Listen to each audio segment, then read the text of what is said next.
We end tonight with dessert. The royal wedding is next week, and the bride and groom are breaking the mold.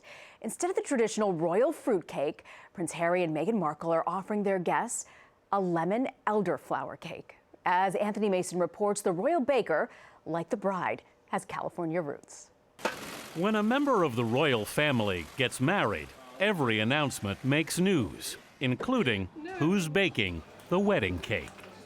After Prince Harry and Los Angeles native Meghan Markle selected Claire Patak, the news rippled across the pond, with Newsweek asking, who is Claire Patak? It's like a sandbox. It's like a cinnamon sandbox. When we first met Patak in 2015, the American baker was a rising star in London. 2.5 years later, she's become baking royalty. Kensington Palace tweeted the news back in March, saying Prince Harry and Ms. Markle have asked Claire to create a lemon elderflower cake that will incorporate the bright flavors of spring.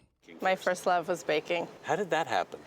Well, my mother's a great baker, my grandmother's a great baker, and where I grew up in Inverness, which is just north of San Francisco, it's rural, and we had wild blackberries and apple trees, and so there was a lot of emphasis on baking with fruit that was in season. Patak spent 3 years as a pastry chef for Alice Waters at Chez Panisse in Berkeley, California.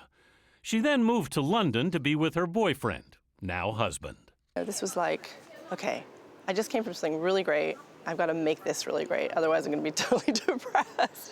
So she set up a stall in a weekend market in East London's Hackney neighborhood, baking everything in her home kitchen. I realized, it was kind of taking over our lives. And what made you take that leap to open the bakery? I think my husband was just like, get out of the house. Like, this is not okay. She opened her bake shop, Violet, in 2010. Her unique recipes and fresh ingredients would catch the eye of London elite like Nigella Lawson, Jamie Oliver, and apparently a prince from London and future duchess from Hollywood. CBS News will have live coverage of the royal wedding next Saturday morning, starting at 4 a.m. Eastern Time.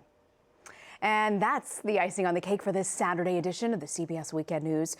For more news anytime, go to CBSN at cbsnews.com. I'm Rena Ninan in New York. Thank you for joining us. Good night.